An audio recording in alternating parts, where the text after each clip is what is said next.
Hey, welcome, y'all. I'm back with Black Bravo Entertainment. Yes, earlier this year I did Black Bravo Entertainment with Auntie Momo, and we did Real House of Atlanta and Summer House Martha's Vineyard. So after that was done, I said that I promised y'all I'll continue with the Black Bravo Entertainment when Potomac and Married to Medicine come back. And I will stick to my word. Last week, I did a live premiere review of those two shows along with Miami and Basketball Wives Orlando. And I said after that week, I will continue doing pre-recorded videos. If I have to do a live, y'all will be notified in advance of the live. But let's get into it, y'all. Married to Medicine and Potomac was very good today. And it was funny, too. I was laughing, having a good time watching it with some of my fellow people on Discord. So if you did not follow my Discord, click on that link down below in the description box and get on my Discord. But I'm not going to hold y'all to it because I do got two shows to review at once. We're going to start with Married to Medicine and we're going to end it with Potomac. And hopefully when y'all watch this with me, y'all be enjoyed and entertained. Because I will have a good time and I would love to have a good time and laugh about some things. And let's get into it. Check it.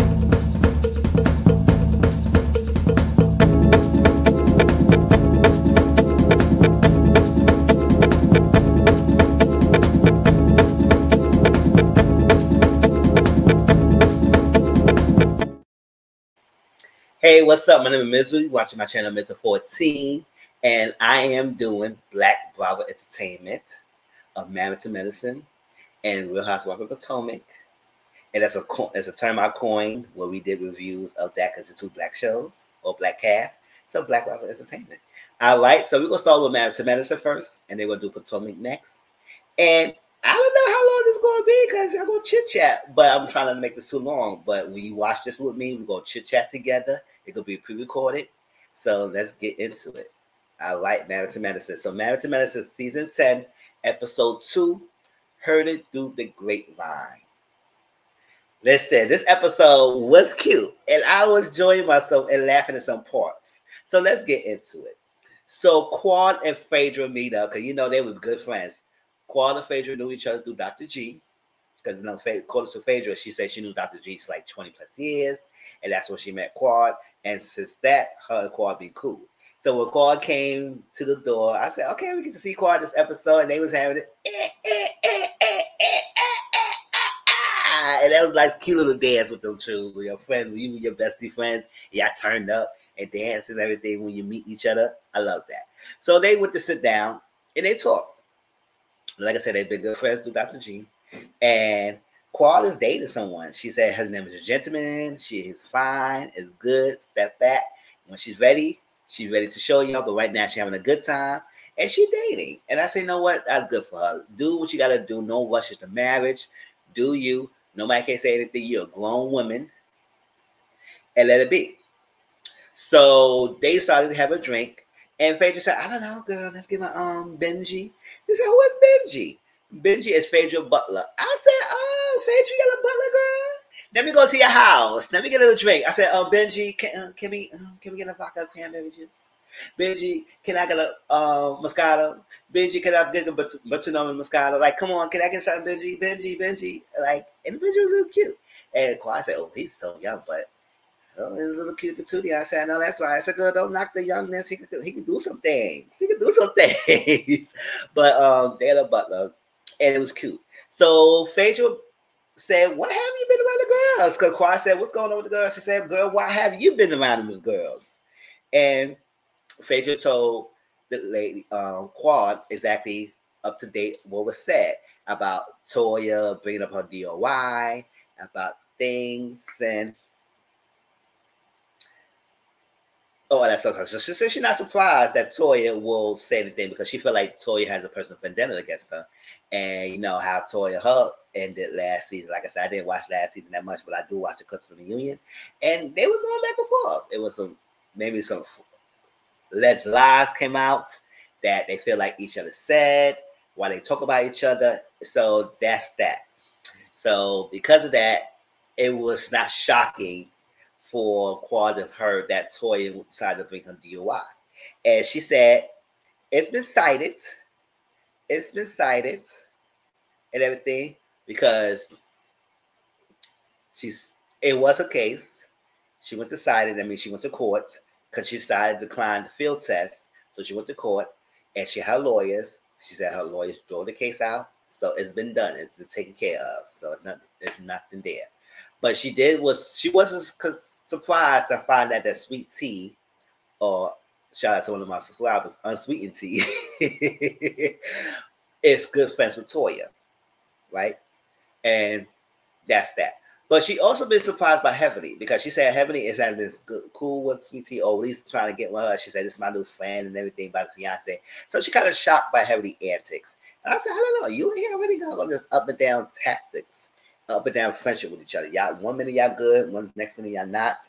So I do not know. So she just feel like Heavenly has been befriending the teacher so quickly. And I said, where's the loyalty? Where's the loyalty? What's your values? What's the person as my friend? Like, I need to know that. But it is what it is. So we're going to see how this goes in the future with on up. Because, according to Dr. Heavenly, she is trying to school the girl, Sweet Tea. And she said she loved Quad and she had nothing candle against. She'll hold a candle.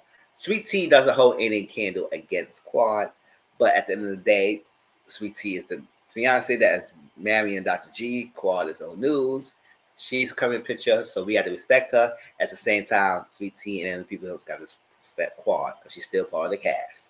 So the shadiness that Quad felt by Heavenly, it is what it is. Because Heavenly is going to be shading everything. Sometimes I don't feel like she does. Sometimes I feel like Heavenly does too much, but we get to it.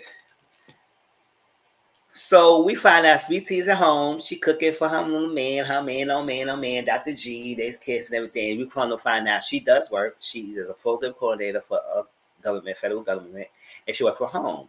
So she can be able to do a lot of things. And she'll have to travel to work and everything. She can do things out of the house. So she cooking. She loved to cook because he likes to come home and cook meal.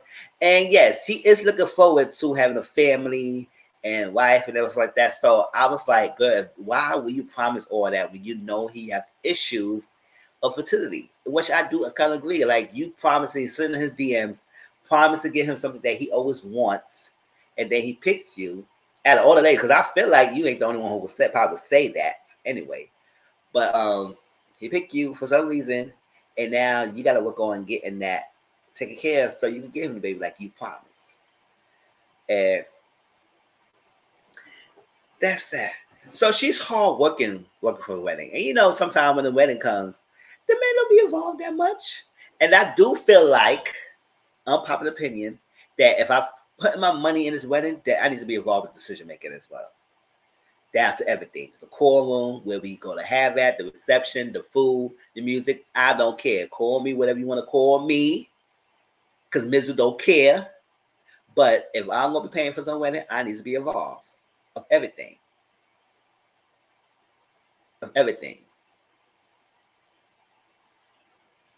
So I don't ever get married, but if I do, yes, I'm not being taken out of any decision making.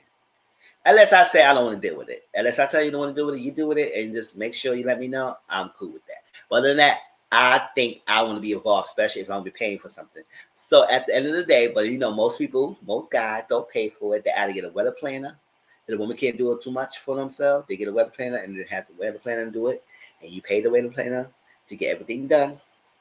Or the wife will do it herself. So she complained that she needs more help and more involvement. So I said, what exactly do you need more involvement of? Maybe if you would explain to him exactly what you need help on, then maybe he will get to it. But now he said, oh, I'm paying out of my money. That's just this. I had him saying, this is a lot of money. I'm dishing out. I said, at the end of the day, you wanted a wedding, right? Because you don't have to have another wedding. You could have had to do something small in your house or something, or get a marriage certificate. You don't have to have another wedding. Just get it eloped and get it done in a day. And have a little celebration at the house when you have to spend that much money. But you want that. So if you want this wedding and you need to pay for it, you need to pay for it. So shut up. If you're not being involved with it, right? You not take a part in no figure decision making. So if you want to be part of the decision making and you worry about how much money is coming out, you need to be part of what I'm planning. So every little aspects need to be around. But if you don't want to do all of that, so don't stop complaining about money being spent. And that's the case. Have a budget. This is how much I spend it and call it a day. So you not be involved. So I do understand Sweet Tea's Tisha frustration and stress of planning the wedding, because you know it's gonna be less than a month. So she got a lot of things to get done and make sure that she did her handle her task, he handled his task, and she said pretty soon might come to Bridezilla. Which I said at the end of the day, I don't think I will. If I were ever teach, I don't even think. I know people, women does become Bridezilla when it comes to the wedding, they want it to be perfect. But I would say no. I'm not stressing myself on no effing wedding. I'm not stressing myself. So what we're gonna do is that whatever could be handled, whatever gonna be handled, and that's why I say at the end of the day, you gotta give yourself enough time to get all this duck in a row before the last minute. Because when the last minute comes, it amplifies the stress. So I get sometimes people come to this, but at the same time, I said, what the hell I need to do all that for? Because it won't be no wedding. Everything don't be happening like it is what it is, but that may be a prize in the moment. If everything don't well, it won't be no wedding. Maybe that's a prize in the moment. So maybe I might be a little prize in Not really, because I don't really got time for all that. Me personally, I would like to like a small, intimate kind of, if I ever get married. So my potential bae out there, if you ever see this video, and I like a small, intimate kind of setting wedding. I don't need that lavish, lavish kind of wedding. I don't need all that. I need something small and intimate. Have a nice little hall. We can have a little wedding. And as long as I have good food and drinks and some good music, that's all I need to care about. I don't need to have all that extraness. So we don't spend on that money. So it could be like probably non-traditional kind of wedding. It is what it is. It's very non-traditional because, you know, I'm part of the girls. What's like that? I'm part of the community. But so that's already untraditional. But at the same time, untraditional, but also a more intimate setting. That's what I like. I don't need that big thing. But other than that, people want to spend a lot of money for the wedding, which I don't understand that, because it's only like the freaking ceremony is like only at 5 or 10 minutes anyway. And depends how long it be. And the reception most of the spot, most of the time. So you may spend more of the time on the reception more than the freaking actual ceremony. So it's what it is. But you know, that's memories. It's cute. So at the end of the day, Dr. G, if you don't want to spend all much money, you need to be involved. And I know some women don't want their man involved anyway. Let me do all of it. Let me take care of it. But I say, if you go decide to want to take all the responsibilities, that you need to understand that you need to go be stressed or get someone to help you. That's what it is. But I spent so much time on that, but I just want to share that. Other than that, she want to be more active. I said, listen, at this point, it seemed like he's not. But he was very active and wanted to do the cake tasting. I said, yeah, whatever. So Dr. Jackie was talking to her fellow doctor and her her employee at the spot, because she said that she had somebody who could be there if she's not around to deliver birth to some of her patients. Everything she trusts this new hire. And she had this new thing that she worked at. She would see her last patient at 2:00 because she had her own practice, so she could set her schedule. So she would see her last patient at 2:00 and have weekends free, so she could be able to be home more. Because I know one of the issues that she had in the past with Curtis is that he felt like she wasn't home a lot and she wasn't spending time with him, and he was lonely and all that stuff, because, you know, he kind of cheated. He did. And that was a whole big thing. And she was about to go divorce, but, you know, kind of work it out. They didn't work herself, her friends help her through it, and decided to not to go through with divorce. But so she started to make some changes. And it seemed like Dr. Jack is a little happier. It's happier. You can see. He said Dr. Jack is still her, and she is very vocal more now than she was before. But it seems like she is happy. And when she makes some changes, she's good. So Dr. Jackie was at the office, and we see the brat. The brat was a handful. She was funny. That thing with Dr. Jackie made it look like a big joke on her. She said, "Oh, we're gonna talk about the twins." She said, "What? I guess they ain't want to know the sex of the baby, so they said no genitalia is showing, also like that." So Judy was there. Judy was like, "Oh my God, just have to go through it." And I was surprised. Like I said, at the end of the day, Judy already had kids already because she could already conceive. So Brad decided to do it. I said, damn, Brad decided to take criticism and do it. And I said, maybe she's just gonna be on one and done thing. She ain't gonna do it anymore. But she pregnant, and we know she had a baby boy, so it was cute. And the whole journey process, it was everything. So I'm more power to them to expanding their family. And it seems like she's really loving and hands-on with the baby because you got to be because newborn needs a hair caring. And ooh, it's cute and whatnot. So it was like Wesley blood pressure was about twins. She said twins. Oh my gosh. And that's that. So when they asked her, where have you eaten? Brett said, she started sleeping. I said, what? So Judy started saying something. Oh, we have Whitney. She said, what you snitch? You snitching for you ever take me go somewhere? You got to snitch on me? And all that. So, it must be eating a little bit heftier. And, she said, I had a single with some extra pickles. I had more vegetables and everything. I ain't had no triple, no double, and stuff like that. And so she was saying all that. And then she had to pee in the cup. She said, how much got to pee in this cup? And I said, the brat was funny. I said, brat, come on, you was hilarious. And Judy said, oh my gosh, girl, this is what I'm going through. This is what I'm going through. Hope she dropped this baby soon because it's too much. The brat was funny as hell. It was funny. So Toya have a wine club. I said, go ahead, Toya. I was saying, listen, how much the wine that Toya has been drinking and consuming, I was surprised that she didn't take this as a business venture. And obviously she did. Because, people was clowning Toya because she was stay-at-home housewife. And I said, because she's taking care of the kids and taking in the house and he wasn't a husband working a lot. I know it's been a lot of pressure of finance and they had a lot of issues going to pass. So I guess they're making some adjustments. And I said, yes. Toya has to agree. She said, you should be a teacher and everything. And I know that's why I said, why she just don't be teaching in the side or do something in the house, whatever. But to make an extra income. Well, we know she's on a show, Married to Medicine. So that's part of her income that's bringing into the household. But on top of that, besides that, she just wants to stay at home. But I said, Eugene don't have no issue with that. I don't understand why it's an issue with everybody else. But, people decline Toya because she stayed at home wife and she reaped benefits. She is married to medicine. And Toya is good looking and she's banging. She got a banging body. Toya is fun. It is what it is. So Toya decided to have a Toya wine club. And I said, what? That's a good business venture where she could just not worry about. I know she had to worry about making sure the business working well, getting wine, and she was partnering with Kendall Jackson. And she said every quarter she have a collection of wine that she got to release out of there, and that's what she do. But like I said, it's a business, she will work on it. And I said she has time to do that. So that's her baby project. And I said, what? I'm proud of that because at the end of the day, and it seemed like later on when they do the wine tasting, she's like, she know her products, she know her wine and also everything. So it was cute. I said, this is a good business venture. I hope she keeps it and hope it's continuing well. And that's that. So she will talk to her sons, Ashley and Avery, with her husband about sex talk. Because they was in the car and Toya was driving.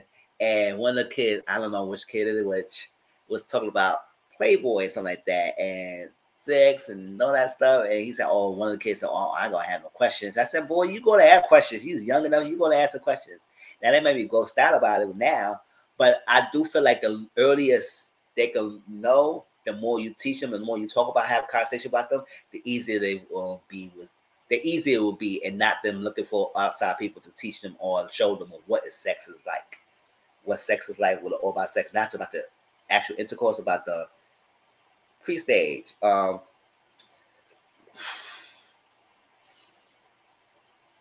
preemptive strike before you have sex, about condoms, about protection, about if you decide to do this, what's the consequence of having sex, was to get STDs, so when you get pregnancy, and result of then ejaculation, and orgasm and all like that. So they had all this talk with the boys, and I say it was cute. They did it simple enough so they could understand, but at the same time they was like, oh my gosh, especially with one of the boys when they talk about orgasm and ejaculations, and when the boy said, he said, look at your face, and he said, oh my god, really? But it was cute. It was funny. One of the boys said, oh, when you have sex, babies come. And he said, oh, I had no idea. I said, no, you're not. No. That boy said, he was being very sarcastic. He said, oh, I had no idea babies come from sex. He knew, but it was so funny. But also it was like crazy that Toya told Eugene that he watched, it was a documentary of Playboy. And when the boy said that, he said, which one of y'all snitch? Cause y'all made me see that I was watching some Playboy, and he said, "No, it was a documentary." So you said it. It was so cute. But when it came to sex talk, I do feel like that was a great thing. And then, they're still young, but at the same time, they get to that age when they're being curious. So when you're being curious, you have to teach them. And I want them to have open conversations with them. And at the end of the day, it's like a lot of parents to be so turned off about having a conversation of sex with their children. And I said, no, they got here because you had it. You did it. You did the deed. And whatever reason it happened and how they get here, it resulted from some intercourse. Now, not all babies conceive through intercourse. Some conceive through IVF treatments and, insemination. What did I say? Insemination, IVF treatment, surrogacy, adoption, whatever reason you would get a children, this is your children. So there's other ways besides the normal way to have children. But I'm glad they had that sex talk because, like I said, as they get older and everything, they're gonna have continuous talk. So I'll say, what, that's good because Eugene saying he didn't have it. He said his father just told him, he said, listen, get a condom. If you get everybody pregnant, I will kill you. That's all he said. And I said, what kind of tactic is that? Whatever. So Letitia having wedding dress shopping, and she said it's the last month, and she had been doing a lot of stuff. She has been shopping around a wedding dress, but she really had to find the one that she's looking for. So it's like down to the wire, and she had to find a wedding dress. So she went there. She had a friend,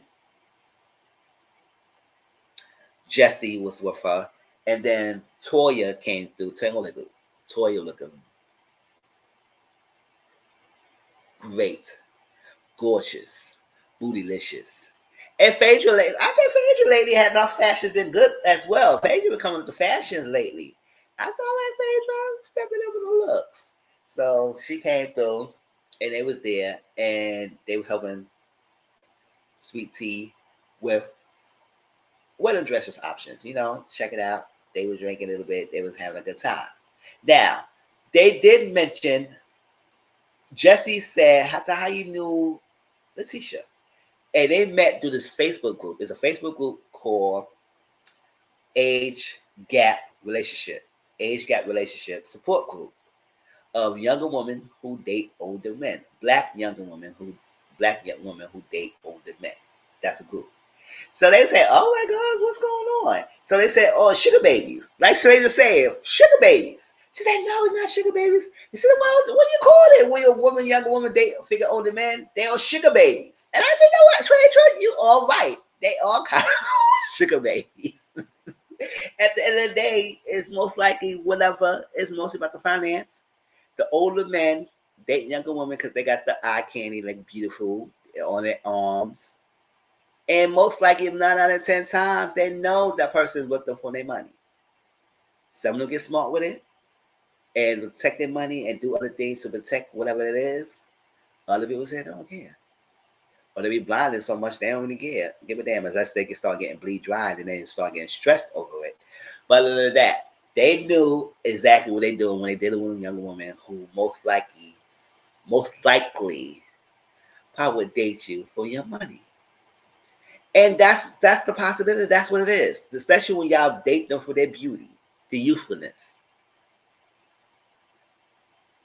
So they're going to have to get something out of it. So at the end of the day, they met at the Facebook group, and it was like a sugar babies. I said, well, it's age-appropriate, age-gap relationships. And I said, first of all, that's age-gap relationship is way too many syllables, so I'd rather say sugar babies. But it's so cute. But they corrected. They said that's what it is, and that's that. So they invite, Toya said she'll invite the ladies to their event, to a wine club thing. She thought she was inviting the ladies. Now, well, Sweet Tea was trying on outfits, tried out different ones. It seemed like the last one she did try on was a nice little outfit. But they was talking about how she had a booty and stuff like that. So they were making some comments. But I think it was all fun and games. So I didn't really realize that she took it as an offense. Maybe because she was stressed out a lot. But I said, girl, if you got no booty, you got no booty. Doodle boos matter. Doodle booties, doodle booties, doodle booties matter. Doodle booties, doodle booties. Like, girl, embrace it because you're going to have a body weight snatcher anyway for your wedding dress. So wear that. It might toot up your booty and everything. It is what it is. You got on natural, let it be. Embrace your body. So Tori won an event. She's getting ready, and she had this outfit on, and it's like part of the outfit. It might have the panties showing, and you have to, I guess, you have to adjust the dress to have not showing as much. She said she was gonna take it off, but I don't think she did. I think she kept it on, and she just adjusted it. And so Eugene said they're gonna mind Tori to make sure you keep your guard up because they may shade you and talk about you and do little digs and jabs of how you're a housewife and you wasn't making no money and you should be doing things, you should be working and all that stuff because other ladies' wives, all the ladies in the cast is working and have a job, but Toy is sitting her behind and doing nothing. I say a full-time mom is a freaking job in itself, but there's one thing, and all the ladies gonna be invited. Everybody mostly got there except for Quad. And I said, well, Quad gonna be introduced to the group, but we find out next week she will be introduced to the group. Well, she gonna come back and start filming with the group. So she said she knows she gonna be ready, prepared. There might the shadiness or the digs they may throw at me because they feel like I wasn't gonna do nothing. I was gonna continue being on my behind and not work. And I say no. Do what it is. So there's at the wine tasting, and ladies got there. Like I said, minus Quad. She was the only one that wasn't there, and they was tasting wine. Now, before they started tasting and everything, all the ladies got there. All the tasting. Letitia felt like Phaedra and Toya was being rude at the event. And they kind of was talking about her. They said, what we was? Like, what we saying? Like that. And they don't want to say, I said, girl, we were playing, like, it offended you. She said it was really rude. But I was like, then again, at the same time, you never know. Maybe they took offense to it. So at the end of the day, if they did feel offended, just apologize. Say, I'm sorry, that's not our intentions. We'll do better next time. But I was like, yeah, maybe she's so stressed out and everything is hypersensitive. So she's coming in hot because it's not about their comments because the comments were all that bad and all that rude and mean spirited that they could have been, but it wasn't. It was like a nice little shade and everything. But I don't think they mean any malicious intent because she's going to do a lot of the wedding and stuff is stressed out. She is kind of like everything's amplified and take it out on the people. So I feel like it wasn't a big deal, but at the end of the day, she felt offended. Just apologize, and I guess they did. They did, and I guess they did. They did apologize. They said that's not their intent, but we apologize, make you feel that way. And because I'm talking about the girdle and the butt, that's the stuff that she didn't take. She said that's too much. And so Heavenly will come around and said, "Oh, I heard you be on therapy for dating older men." I said, since when somebody said therapy? Now, we're going to find out if Phaedra was the one who probably told her. But I would say, Heavenly, where you get therapy from? Because I don't think Phaedra would tell you is therapy. And I said, why she need to go to therapy for dating older men unless she has some issues dating older men? I was like, Heavenly, you're doing too much. So she also felt like, so Heavenly started asking more questions. And I like when Sweet Tea came back. She said, so do you want to join? She said, well, my husband was 6 months older than everything and all like that, so I don't need to join that. I said, good, but you asked a lot of questions, so obviously you want to join. I said, I like that. I like that little comeback. And Heavenly said, good, do you want to join? Because I can give you the freaking link. Since you got so much to say. At the end of the day, it's a support group to help each other, ladies, navigate dating older men. Because I do feel like it's a subset of women who does have this thing dating an older man. And sometimes it's come with their own thing. Now they're trying to make it seem like a millennials is so figure all way too young and far advanced and too young and not knowing anything. At the end of the day, yes, the age of social media did came prevalent during the millennial time when the 2000 came and everything started getting popular. But when y'all make it seem like we were so freaking young that we so far off of dating older people. I said, first of all, a lot of the millennials right now is in their freaking 30s or 40s. So I don't know what she's trying to say here. They're trying to downplay the millennials like we so freaking young and we don't know about CD players and this and that and VCR and DVDs. I said, we know all about that. Especially going up in the 90s, like, yes, we knew about all DVD players, cassette tapes, Walkman, VCRs, recordings. Like, we still know all that. So don't try to make it seem like we just so far off. We so young, we don't even know those technology. I said, no, we're not 30s or 40s, so we know. So it's not far-fetched that a millennial might date or someone older, what, in their 50s? When you're in your 30s and 40s, like, it's no big deal. Now, if I understand you was just saying Gen Z and Gen X and all that stuff, people who come after it, and who's really young, and might not know this stuff, then I understand. But you try to make it like we millennials are so freaking young, we don't even know that. I said, we know a lot. So I'll stop that. So she also said that she felt ganged up on because they kept bringing a quad.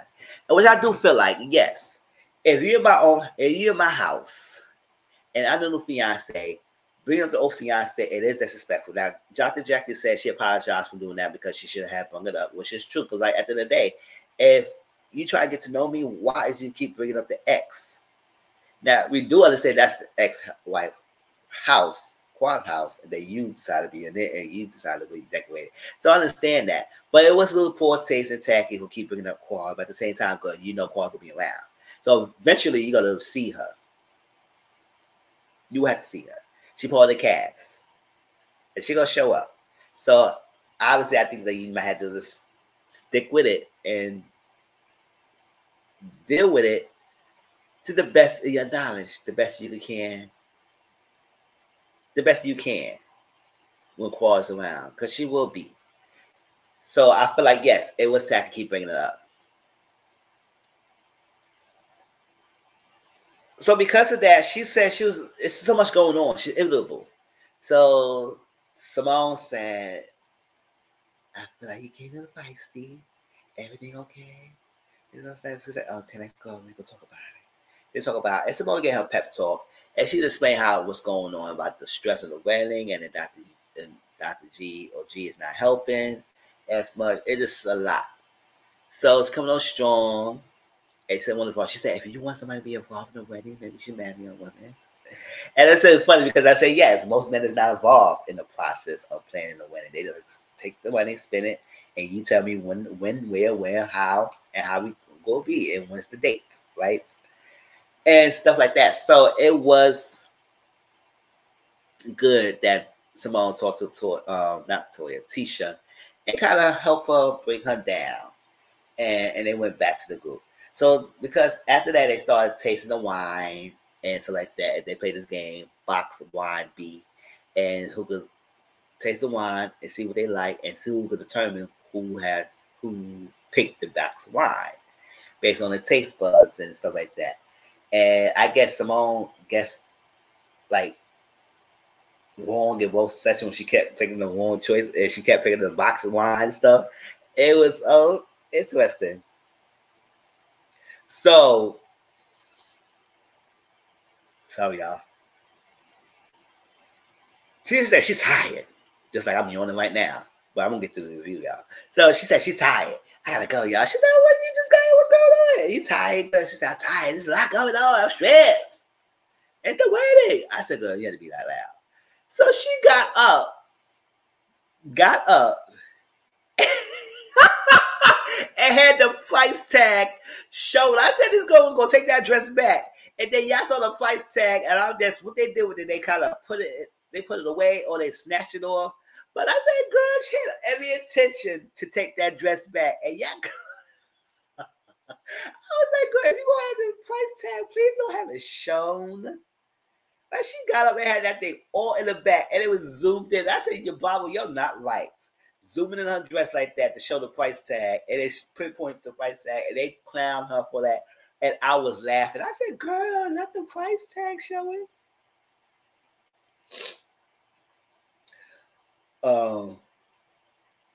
First of all, Heavenly, you don't got to talk. Because Heavenly, what kind of wig did you wear in that episode? Chat. Heavenly wig looked tired.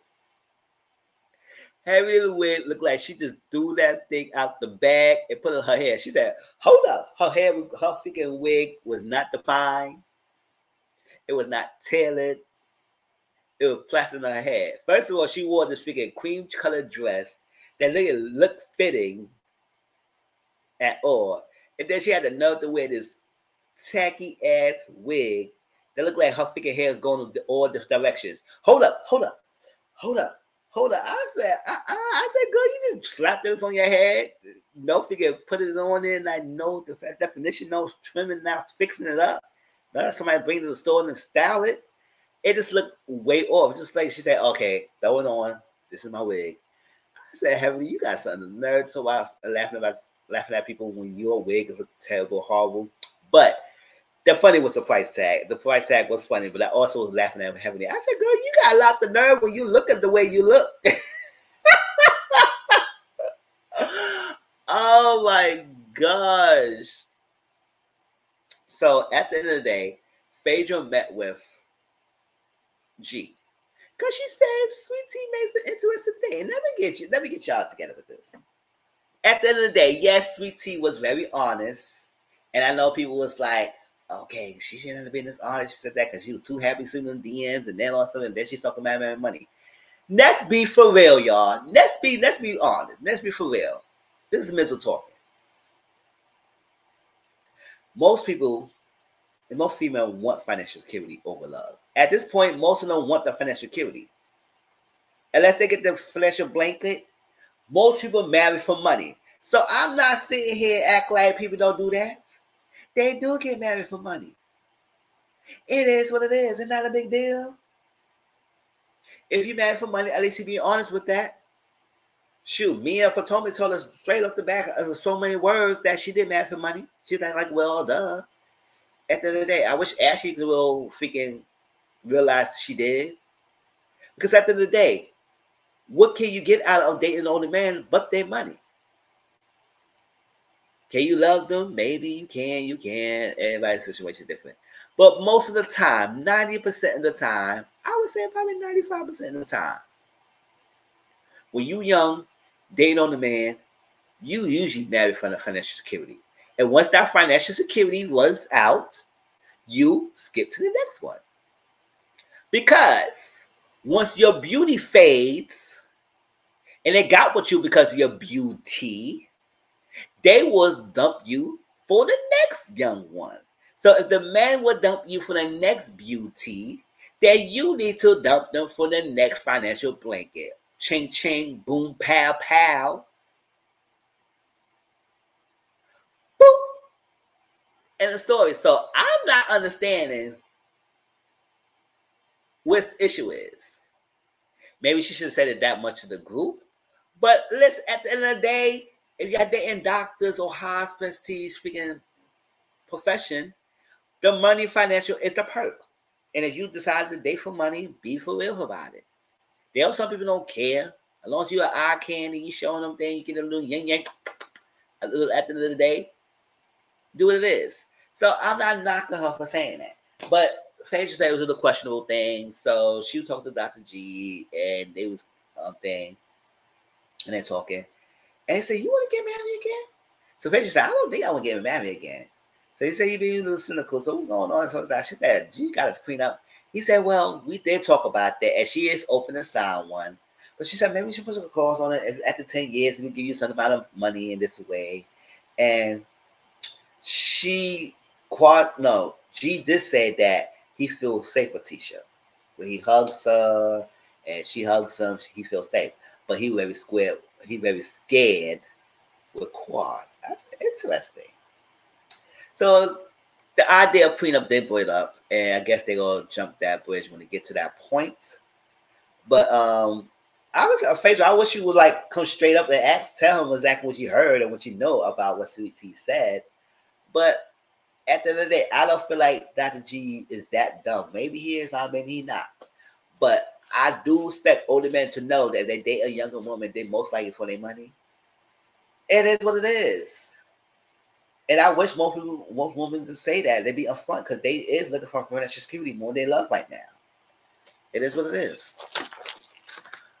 So y'all tell me how y'all feel. So I say that's what it is between Phaedra and Dr. G. He loves Tisha. He can't wait to marry her. And that's all one part to it. If you happy, I'm love it. But Dr. Jackie did tell her, she said, listen, if we cool and I divorce my husband, you can't be friends anymore with her. So I feel like it was a little jab that Phaedra would say, girl, you friends with still Dr. G and you supposed to be cool with the Quad and you still talking to Dr. G, but at the same time, I guess she met Quad through Dr. G. So I guess she got more loyalty to Dr. G and everything as well. And Tisha also is kind of like stressed out because she want to be fitted to the group and she will be fitted to the group and everything because, you know, the friend group is still good with G and they good friends, so she wants to be acclimated. So there's a lot of stress going on. But at the end of the day, girl, I said, Tisha, girl, next time, don't show your tag. If you was going to have the tag, don't have it shown because that was funny. And so you had a zip up, so you could have put it inside. It's like that, but heavily. Work on your wigs. And first of all, do you have a wig store? How the hell your wig would look like tacky like that? More power to you.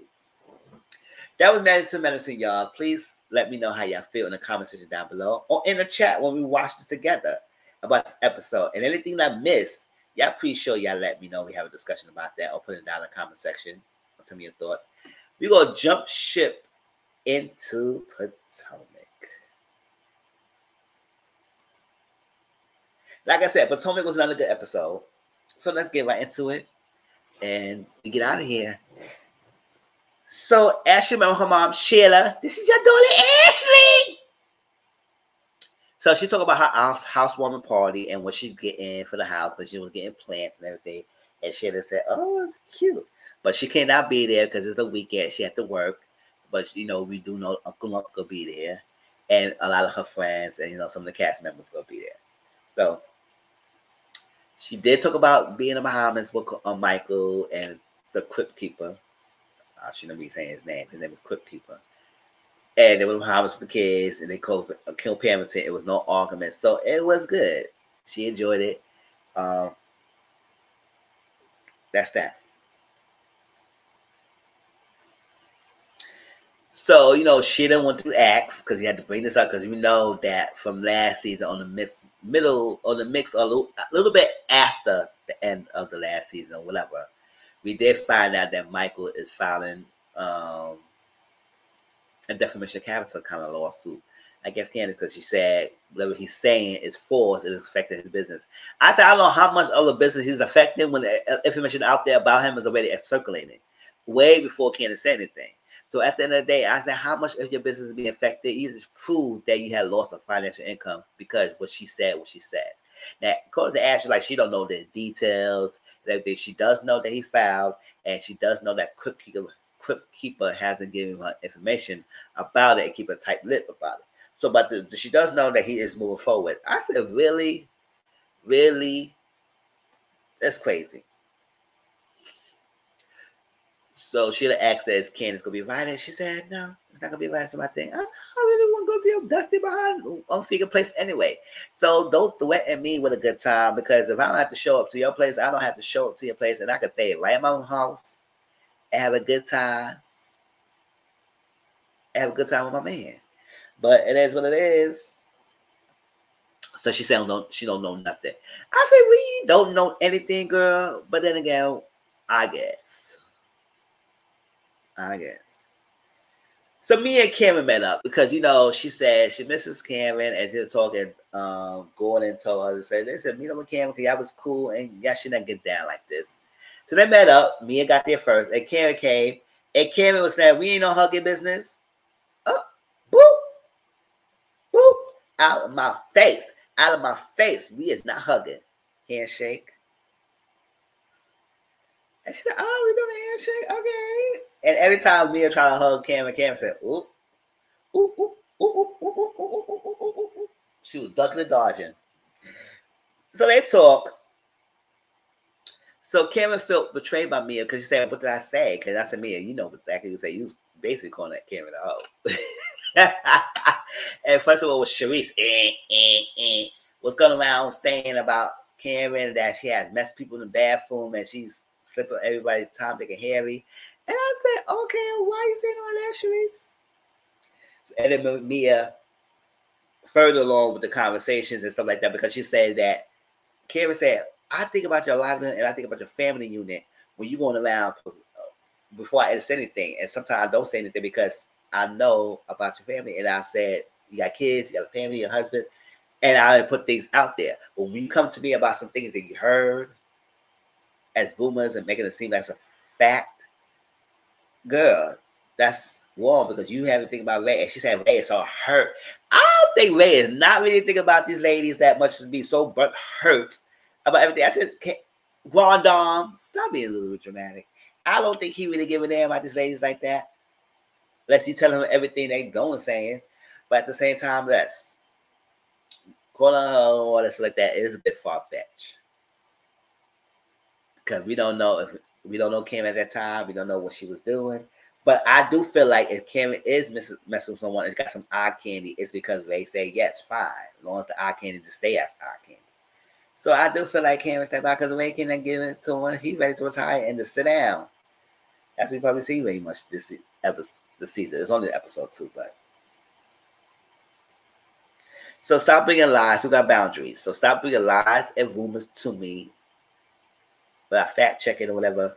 All these coming to me. We need to do that. So she said, okay, we're cool. We can agree with that.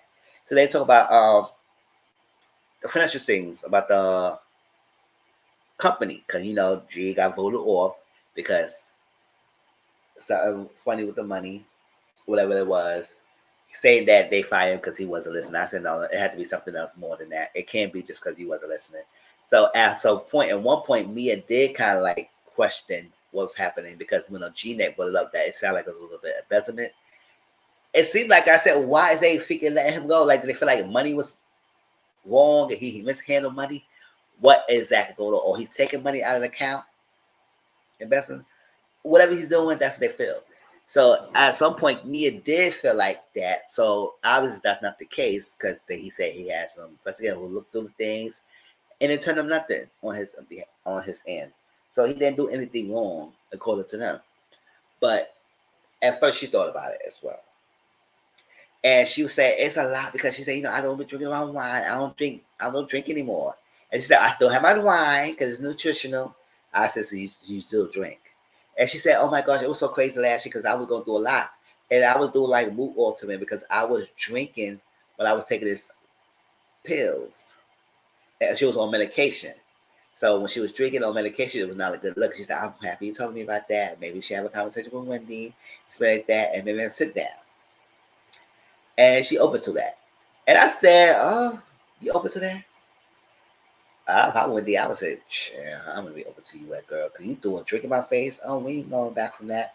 But she said it was mood altering, and maybe she should have done that to Wendy. I said, oh, so that's what you feel? I said, if you feel like you shouldn't have done that, when you see Wendy, you make sure let her know about it. But if Wendy give you a time of day to talk to you. So Candace met with her manager. That's the only time we've seen Candace this episode. And they talk about things about this space tour to continue the second part leg of the tour, and so about her contract Monarch is up, so she want to expand everything and probably shop around for another bigger platform, so she could have a higher reach. So that's that. And then I guess Nye mentions about something going on tour, or at least have Drew sing with her again or everything, and she kind of like. And I said, what's the hesitation? What's happening? Because I knew that they have a song together called Affirmation Part 2, but I was like, so you don't want to do any more shows closing out with Drew, whatever.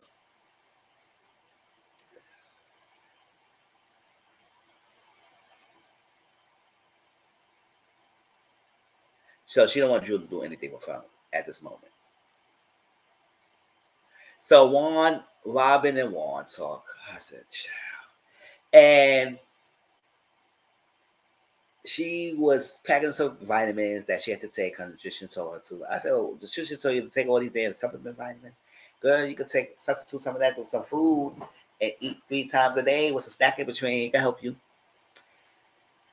So they talk about the intervention that he had with Robin had with the ladies, and tell about everything. He said, "What's going on? Like, what's up?"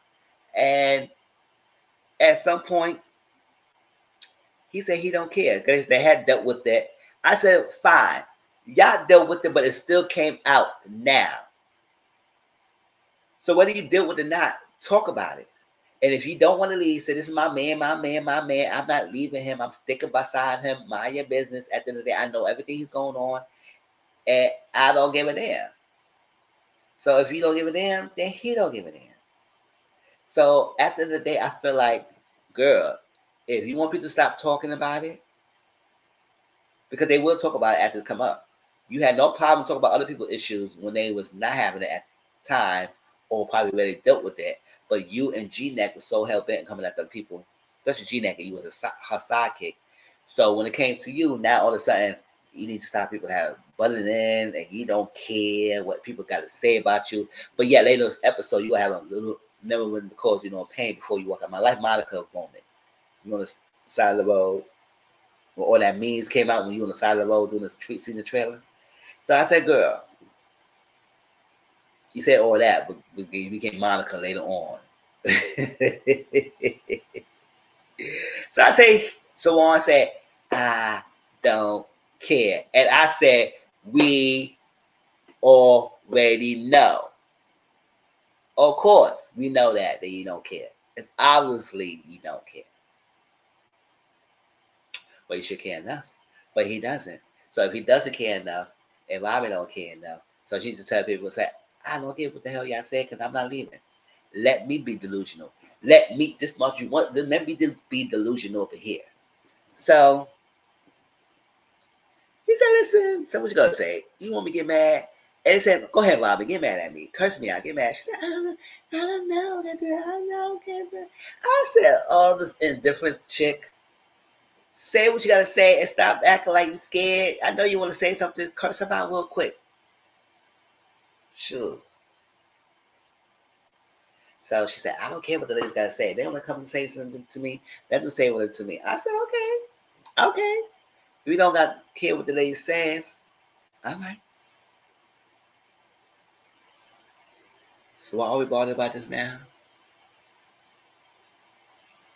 So why? All right. So, he lost his job. So he figured it out to find a new one. And he did say it's unfortunate with this lawsuit that he's going through, that he did everything right. He loved his guys.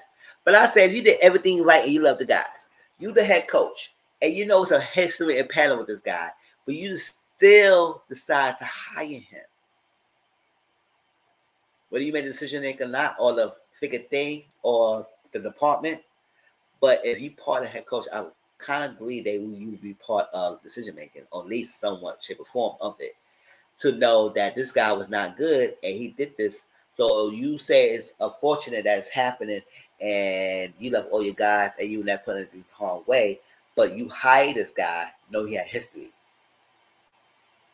So at this point, I do feel like you have the obligations to your students, and not hire the person who kind of antagonizes people. So Rob in the confession said, I talked to Ron, and it's unfortunate because at the end of the day, I feel like he has any liable doing in this case, and he's innocent. He ain't doing nothing. I said, girl, were you there? Were you there? And you feel like he did everything right? Okay, so because that's what you think, he told you he did everything right. Obviously, he didn't do everything right because he here. So my thing said, why do you hire the bitch? That assistant coach. She let him go. So you didn't write about us. Sure, you didn't write about nothing. And Robbie think he's not reliable. I said, go ahead, Robbie. You love your man. Go ahead, stay by your man every chance you get. So we met NECA, and she's got generational wealth. She said she's very remarkable. She had different property homes. And she said she didn't realize her generational wealth is a problem when she went to close this house and they sounded like it was something she had already. And I opened whatever she had. But so she started to list down her houses. She got 2 in Wisconsin. She got 1 in Florida. She got 2 in Maryland. She got 1 in Georgia. And she got 2 properties in Nigeria. She thinks she got properties in Nigeria. And then she got this one that's in Potomac. And she's happy. So obviously she has money because find out she's an attorney, and also her husband. He works in nightlife. He also a scrub model, and also works as a doctor by day. So I said, okay, cool. But she kept mentioning the generational wealth, and I can't wait to see that part when she mentioned that my daddy was rich and he makes sure I'm rich too, because I said to say is that she's another woman who has generational wealth. But the only person y'all seemed to drag was Candace when she said her parents got money and she benefited from that as well. Not because she was no bum and she was living on her mother's money. Maybe she was working to do things, but it's a great perk for having parents who have money. So if Candace has that and she has generational wealth, there's nothing wrong with that. So when we had NECA here, I want y'all to have the same backlash and outrage when NECA mentioned her generational wealth. Because it seemed like she was low-key bragging. Now, all these homes she has, I think maybe she was Gene that. She said, oh, so you don't have a home? Well, I got 4 homes. That's what it is. I got 4. So now when NECA said she got all these damn homes, girl, I said, okay, cool. We get it. But we do know that she said she's struggling conceiving or having pregnant. Like she's trying to rush it. And they ain't still in the honeymoon phase. Not the honeymoon phase. They still newlyweds. They recently got married like a year ago or something like that. So they kind of still do. So she is in the rush. She said after 3 months, she want to know about getting pregnant. So she takes some prenatal vitamins with champagne. Which I don't understand why you taking champagne with your vitamins if you try whatever. And she also check her LH palettes constantly because she wants to get pregnant. So I said, all right, she want to be in a family. I said, more power too. I hope everything works out on your journey. So Wendy met with Marsha, who she knows since a long time ago, at like in age of 19. And Marsha is a producer. So Wendy's is looking for a studio place for her talk show. She want to be a talk show host. And I said, Wendy. She want her own talk show. I said, Wendy, every figure season, you coming up with something new. Can you stick with something? Like, granted, you got other forms of income.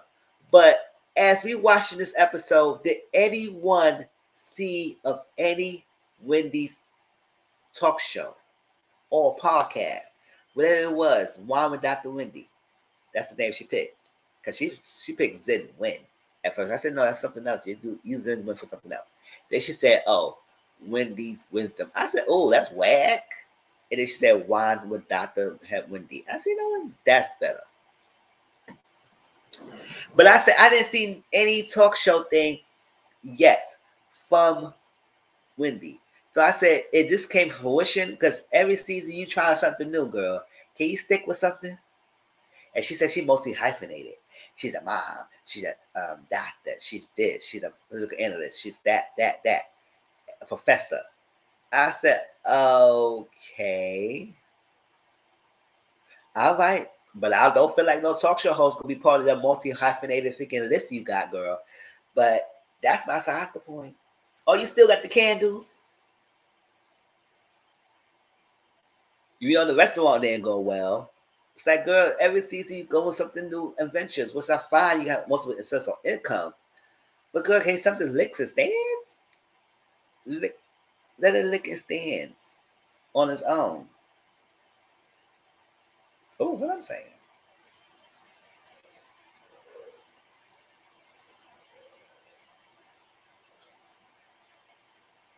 I don't know what I was saying. Liquor stands. Wicked liquor stands means. I said, Chet, have something that was thick and stands on its own without having all these different random odd stuff. Now the talk show will be good if we see it happening. And her goal is when she do the talk show that it get picked up by major networks like Bravo or E or some other platforms that will showcase her host. But I said we haven't seen anything from Dr. Wendy in real time of her talk show. So I said, did it even happen? Yeah, but she did talk about a budget. She said the budget between this and this, she over budget, and that's that. But it was so funny because she said, "Oh, the producer said we're gonna need a PA." She said, "Oh, I got somebody in mind for a PA." She said, "Oh, yes, I got someone else too." She said, "So, oh, wait, hold up, what's a PA?" I said, "How you say you got somebody for a PA? You didn't know what the PA means?" I said, "Oh, Wendy." So Karen, G-Neck, me, and Ashley met up for Pilates class. And we find out, yes, Ashley got her boob done. She's only 2 months old. Demi and Diamond. I said, okay, girl. So she got that done. Now, Karen invite the ladies over there to do some Pilates because she had a long-winded conversation. All for stands for saying she's going to be 60 years old, and she found out she detected early on she got a 5% of calcium in the arteries. And it's not like a blockage, it's like a deposit. I said, girl, okay, that's good. Take care of your health, detect it, constantly go to doctors, get physicals, get a check. Yeah, so I do agree. But I said, Cam, you make this all this dramatic thing for this, just for the little say you got a deposit, it's not even build up yet. But I guess you want to do a preemptive strike of not happening.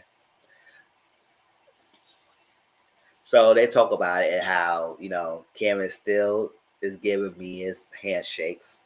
They say we need to reconnect it.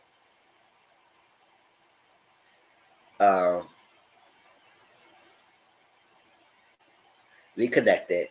And G-Neck was saying, do you owe Rob an apology? Because you say you like to bring no rumors and stuff around without any proof of that facts. Maybe you should owe Rob an apology for that picture thing that you said. And she said, okay, she feel like Rob should owe her an apology. So if they have a conversation and Rob apologized, Karen said she will apologize as well. So they talk about Candace. And you know how G-Neck is so bothered about Candace. I don't care. Oh my God. Oh my God. I said, girl, it's not about you. They didn't ask you about all these figure facial expressions. And they even asked you there anyway. They kind of completely ignored you and started talking to Ashley and only Ashley. So if you doing all this, I don't care. And it's like that. I said, girl, we don't care about you either. And we wish you would disappear. Boop, boop, boop. Oh, no G-Neck, y'all. No G-Neck. Or, get out of here.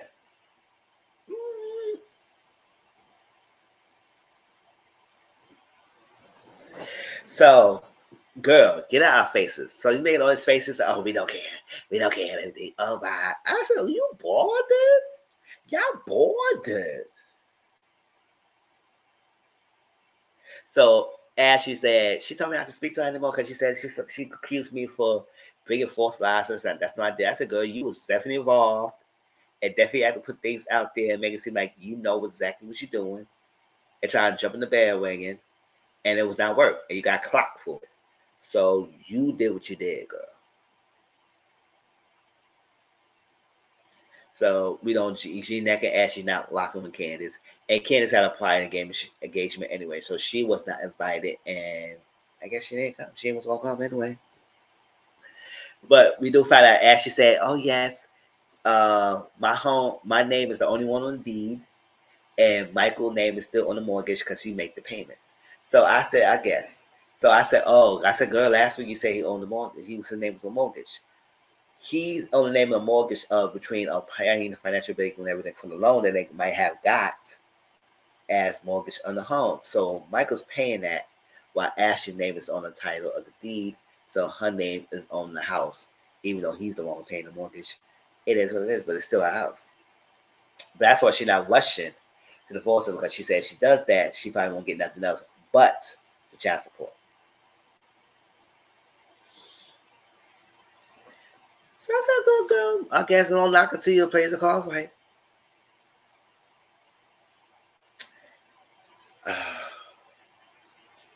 So everybody started coming there. Karen came in a nice jumpsuit, purplish jumpsuit. When Sharice came, when Sharice came, she kind of like a similar outfit as Kim. I said, what is going on? Do y'all see each other closet? Do y'all secretly talk to each other off the screen? Because I don't know how. This is the second time you had the first major group meeting, a group segment, and Sharice and the Grand Dame is wearing kind of similar outfits. I said, what's going on? Do y'all like what's going? It's a secret secret code that somebody tell you exactly what Grand Dame is wearing, or Grand Dame is a secret code that you get in from, or information you get from someone about Sharice. Because I said, how this is the second time y'all always close with the same outfit? But whatever. So after came in the house, Mia said, so Ashley said, oh, I see some link. So Mia said, oh, okay, girl, that's nice, but where's the link? I said, Mia, some trash shading. I said, where's your place at? You downsized, right? Oops.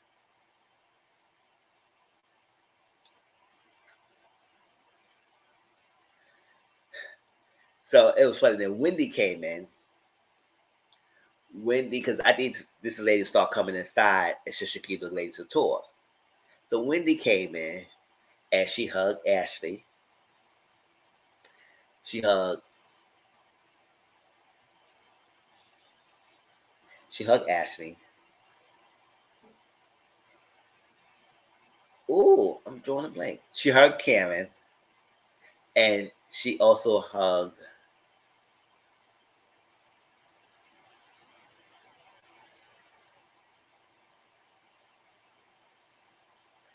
oh, I forgot. I wrote it down. Hold up.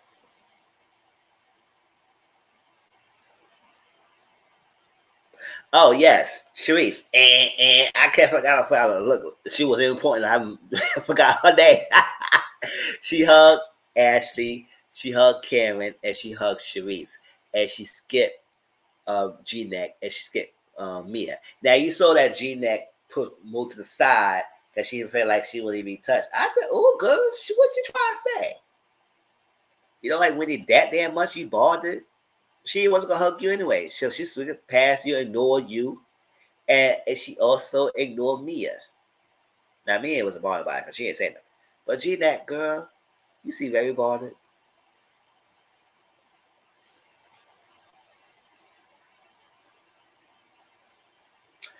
So there we get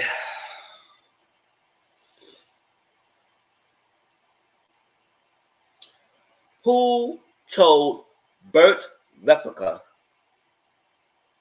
Yes, Bert from Sesame Street. Because a girl named in the show looked like Bert. So I call her Bert Replica.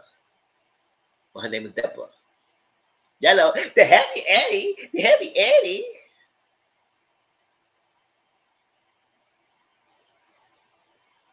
Your eyebrows all connected to heavy girl. So Ashley friend Bert Replica came through and I said, oh, why?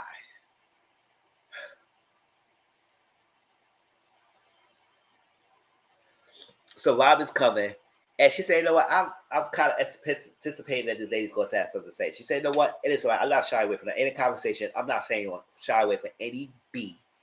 So what you got to say, show up, pull up, cut to my face, tell me about it in my face.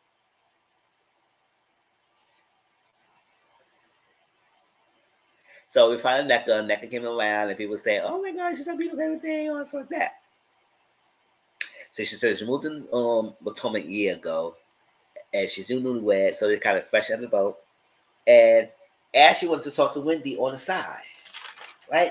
So I was like, this is like Wendy. I said, I know you want to be cool with Ashley, but like Ashley's not the one to be trusted. Ashley's not the one to be trusted, Wendy and Candace. So stop going back. At the end of the day, Ashley might pretend she's cool with you and everything. She stabbed you in the back. Now, when Wendy saw Burt Replica, she was like, "Oh my God, why is she here?" So she said she cool with Ashley. They had an animosity, and I like the we building. But I would like to know if you're cool friends. I need to know that you're not gonna stab me in the back, and I need to trust you. So I know I'm gonna tell you things. She said, "Well, I understand why you're saying because we haven't been hanging out, that's that. But we have to be honest, open and honest with each other, and trust each other to share things." I said, Wendy, you be a dead fool if you decided to share anything with Ashley Darby. Don't do it. Don't do it to yourself. Share limited stuff. But because anything you say to Ashley, she gonna run tell that to somebody else. She gonna do that. Ashley always been like that. And that's what's that. So then she talk about NECA and how she's so NECA that Wendy, or well, Dr. Wendy, is there. She said, "Oh, a doctor. So what medical field?" She said, "Oh, no. So got a PhD. Oh, doctor of philosophy." She said, "Oh, what's the PhD? I don't know. Like, can you tell me what a PhD is? Because I don't know what a PhD is, doctor of philosophy. Because she called me a doctor. So I'm sure it's a doctor because I ain't gonna get a PhD. So she got a PhD. Like, what is it? Like, oh my gosh."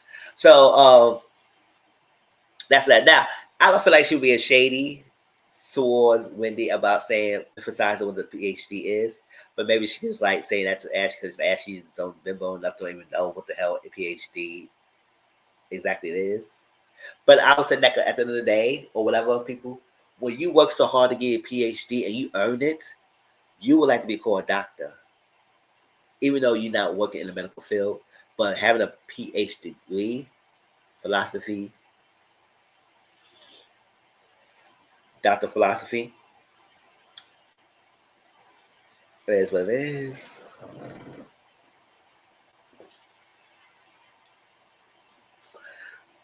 So, Ashley went to talk to Wendy about NECA and how NECA kind of like brought up something about the old shoot and how's that coming to be. Now, NECA was talking to Ashley and basically was educating her what the old school caste system is. It's abolished, it's not there anymore, but it was a part that in an achievement culture with everything, the old school seems kind of like this. I would sum it up a negative, bad kind of connotation of the village. So if you even consider in that part of the caste system, whatever, you would consider not be welcome. You can't go no places, no parties, and you isolated or whatever. So nobody will come to you. So it's kind of been abolished, and it's not no going to affect. The way how Ashley kind of brought up to freaking Wendy, and the producer called Ashley out on that, you presented it to Wendy like NECA was bad mouthing Wendy and casting judgment on her and make it seem like she's assuming that she's part of the Osu caste system. And that's not what it is. So I was like, oh, champ. And she's like, oh my God, that's why I probably heard it. And then maybe I didn't stop drinking the tequila. I said, what tequila, girl? You was having freaking coronas in your hand? The coronas got you that messed up? I didn't see you drinking not near tequila. It was all coronas. So I was like, girl, you wasn't that damn drunk to realize that you presented the way that she was talking trash about Wendy, and she wasn't. And I was like, I hope this stems between Wendy and NECA doesn't go that far because of Ashley's mistake. Because, Ashley always like to twist things around. And, dang well the girl was not talking about Wendy like that. She explained to you like Wendy educated you the same thing how she educated you. Wendy said the same thing.